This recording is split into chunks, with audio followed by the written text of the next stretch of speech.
In Dragon Ball Z, the gods were untouchable figures, distant, mysterious, and almost untouchable. They weren't characters you connected with. They were symbols of power and authority. Take Supreme Kai, for example. When he arrives during the Buu saga, everyone treats him like the ultimate divine authority. What does he actually do? Very little. He mostly watches from the sidelines, issues warnings, and rarely takes meaningful action. Despite his grand title, Supreme Kai felt more like a plot device than a living, breathing character. Even Elder Kai, while fun and quirky, primarily serves as comic relief and a narrative device to unlock hidden powers. Neither of these gods exhibited personal growth, nor had a real impact beyond advancing the story. Meanwhile, the human characters stole the show. Vegeta battled his pride and sought redemption. Gohan struggled to live up to his potential. Piccolo transformed from a villain to a hero. These characters had real arcs, with struggles, failures, and growth. The gods, they remained static, distant, and untouchable. Then Dragon Ball Super flipped the entire script. It asked a simple but radical question. What if gods were flawed? What if they had quirks, rivalries, insecurities, and even bad habits? What if gods weren't above mortals, but more like them? Before we dive further into the topic, welcome to the Dragon of Samsara, where we'll cover everything anime from discussions to lore drops, Q&As, and what-ifs. You'll find all the latest anime and manga news here. We post a video once a week. So consider subscribing if you like the video so you don't miss the next one. That question is where the story of Beerus begins. Beerus, the god of destruction, flipped everything we thought we knew about gods in Dragon Ball. Before him, the gods were distant and untouchable. Beerus is powerful, sure, but he's also impatient, temperamental, and downright quirky. He loves food, naps, and can throw a tantrum if things don't go his way. This mix of humor and menace made him stand out instantly. He's not just a symbol of divine authority, he's a character with flaws, emotions, and a unique personality. His rivalry with Whis, his unpredictable moods, and his reluctant respect for mortals like Goku bring a fresh, dynamic energy to the idea of godhood. Beerus showed that gods don't have to be perfect stoic beings. They can be flawed, funny, and deeply human, changing the whole tone of Dragon Ball's divine realm forever. Whis, Beerus' angel attendant, brings a fresh and fascinating dynamic to Dragon Ball's divine hierarchy. Unlike traditional gods, who are often distant or judgmental, Whis is calm, composed, and surprisingly approachable. He carries himself with a serene confidence, but also has a playful, teasing side that makes him feel relatable rather than intimidating. More than just a servant or sidekick, Whis is a mentor and guide. He trains Beerus, the god of destruction, helping him keep his immense power in check. But he doesn't stop there. Whis also trains Goku and Vegeta, pushing mortals to reach levels previously thought impossible. What sets Whis apart is his non-judgmental attitude. He doesn't punish failures harshly or act like an infallible deity. Instead, he encourages growth and improvement with patience and wisdom, often delivering lessons with a wink or a smirk. Through Whis, Dragon Ball deepens its portrayal of divine beings, showing they have personalities, emotions, and relationships.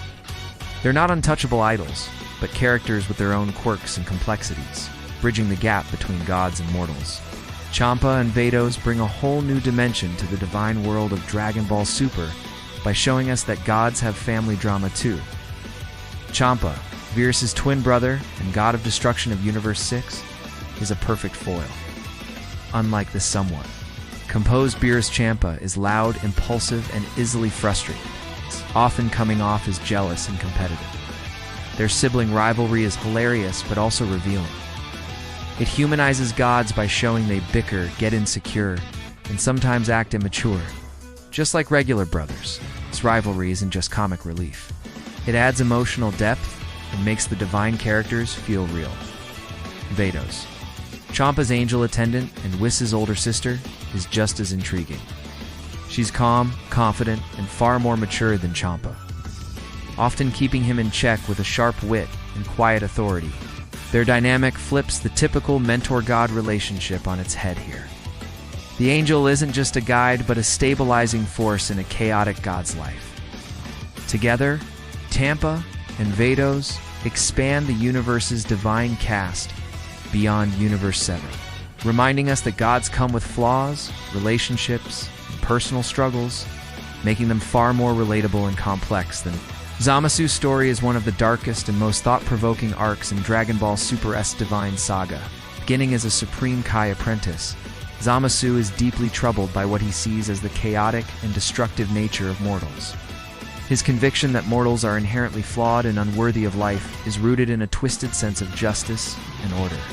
But his beliefs quickly become dangerous. Instead of seeking to understand or guide mortals, Zamasu grows increasingly arrogant, convinced that his divine status grants him the right to judge and control life itself. His transformation into the villainous Goku Black marks his complete fall from grace. No longer a hopeful deity, but a fanatic determined to eradicate all mortal beings. His actions demonstrate the extreme consequences of unchecked divine pride and obsession. Zamasu's arc is a tragic reminder that gods, despite their power, are not immune to corruption. His refusal to grow, adapt, or acknowledge his flaws leads him down a path of destruction, showing that even divine beings can fall when blinded by their own righteousness. This narrative adds complexity to the divine theme of Dragon Ball Super, exploring how power without wisdom or humility can become dangerous. Following Zamasu's tragic fall, Shin's story offers a much-needed balance, a reminder that gods can grow through humility and perseverance.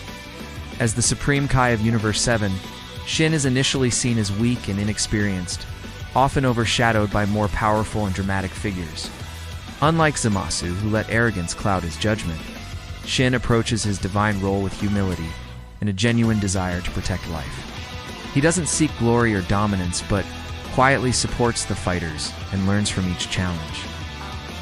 Through moments of crisis, Shin demonstrates wisdom, patience, and the ability to adapt traits that elevate him far beyond mere strength. Shin's gradual growth is subtle but powerful. He proves that divine power isn't just about overwhelming force or rigid ideals. It's about responsibility, compassion, and steady improvement. In contrast to Zamasu's destructive pride, Shin embodies redemption and hope, showing that even gods can evolve and become better versions of themselves. This quiet arc adds emotional depth to the divine narrative, emphasizing that growth and change are possible, even for beings of immense power. Following Shin's example of growth and humility, Dragon Ball Super introduces a wider cast of gods of destruction from the multiverse, each with their own unique personalities and styles. These gods aren't just carbon copies of Beerus. They are vibrant, flawed characters with distinct traits that reflect their respective universes. Take Belmod, the god of destruction from Universe 11. He's disciplined, strategic, and embodies a sense of serious warrior pride, often acting as a strict but honorable leader. Then there's Quitela, from Universe 4, who's sly, manipulative, and enjoys playing mind games, revealing that gods can be cunning and mischievous, rather than just straightforward powerhouses. Others like Sidra of Universe 9 or Rumshi of Universe 10 add even more variety, showcasing different temperaments and approaches to their destructive duties. Their interactions during the Tournament of Power and other arcs reveal layers of rivalry, alliance, and personal ambition, highlighting that the divine realm isn't just about power, but also complex relationships and politics. This expansion of gods paints the divine realm as a multifaceted society filled with strengths, weaknesses, and quirks, making them more relatable and humanized. By doing this, Dragon Ball Super deepens the divine mythos and challenges the idea that gods must be perfect or uniform. Instead, they're diverse beings with their own stories. At the very top of Dragon Ball Super's divine hierarchy is Zeno, the Omni King, a being whose power surpasses everything in the multiverse. With just a thought, he can erase entire universes instantly, making him the most feared and revered entity in existence. But what makes Zeno truly fascinating, just his overwhelming power. It's the stark contrast between that power and his childlike innocence. Zeno acts with the simple curiosity and unpredictability of a child, showing little understanding of the gravity of his decisions. His whims can lead to cataclysmic consequences, yet he seems blissfully unaware or unconcerned. This is where the Grand Priest steps in. Zeno's angel attendant and arguably the most powerful being in the Dragon Ball multiverse. The Grand Priest is the pinnacle of what a true god should be. Composed, wise, and infinitely knowledgeable. He manages the complexities of the multiverse, advises Zeno, and ensures that the Omni King's commands are carried out. While Zeno embodies raw, unchecked power without wisdom, the Grand Priest represents the ideal balance of power and understanding. He demonstrates what divine authority looks like when tempered with responsibility, foresight, and grace. This dynamic between Zeno and the Grand Priest is crucial. It shows that ultimate power does not necessarily mean ultimate wisdom. Zeno's childlike nature means his authority is absolute, but unpredictable, and the Grand Priest's role is to maintain order and guide that power with a steady hand. In many ways, the Grand Priest embodies the classic image of a god, not just a being of immense power, but one of profound wisdom and measured action. He's a stark contrast to Zeno's innocence, highlighting different aspects of divinity within the series. This relationship forces other gods, angels, and mortals to reckon with the nature of true godhood. It's not just about destruction or power, but the wisdom to wield that power responsibly. After exploring the vast divine hierarchy from flawed gods like Zamasu to supreme beings like the Grand Priest and Xenodragon, Ball Super introduces one of its most fascinating themes: mortals surpassing gods. Characters like Goku and Vegeta aren't just powerful fighters. They push the limits of what even gods can achieve. Through relentless training, determination, and an unyielding spirit, these mortals break barriers thought impossible. Their ability to challenge the gods of destruction and even the angels highlights a key message in Dragon Ball Super. Divinity is not just about birthright or position, but about growth and perseverance. Goku's Ultra Instinct form, for example, embodies a state that even gods struggle to master, showcasing mortal potential that rivals divine power. This theme adds layers of complexity to the series' divine narrative. It blurs the line between gods and mortals, suggesting that true power comes from one's will to evolve rather than one's status. It's an inspiring idea that elevates the stakes, making every battle more than just a test of strength. As a testament to the indomitable spirit of mortals, striving to become something greater than even the gods themselves.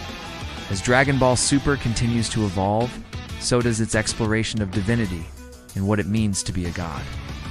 With the introduction of new characters, universes, and power systems, the divine hierarchy has become more complex and nuanced.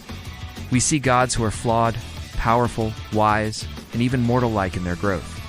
Looking ahead, the series hints at further developments that could challenge traditional notions of gods, whether through mortals rising even higher, gods facing new threats, or alliances between divine and mortal beings.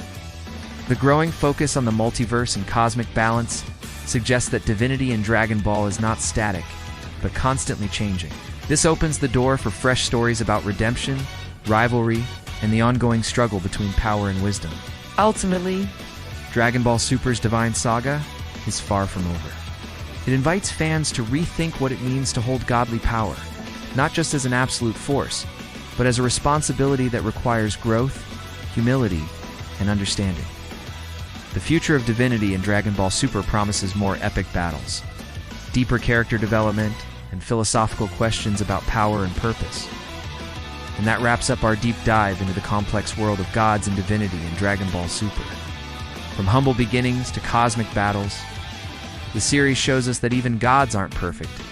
They grow, they struggle, and sometimes mortals can rise to challenge them. If you enjoyed this breakdown, make sure to like, subscribe, and hit the bell so you don't miss any future Dragon Ball content. Let me know in the comments, who's your favorite god in the Dragon Ball multiverse, and why? Thanks for watching, and I'll see you in the next video.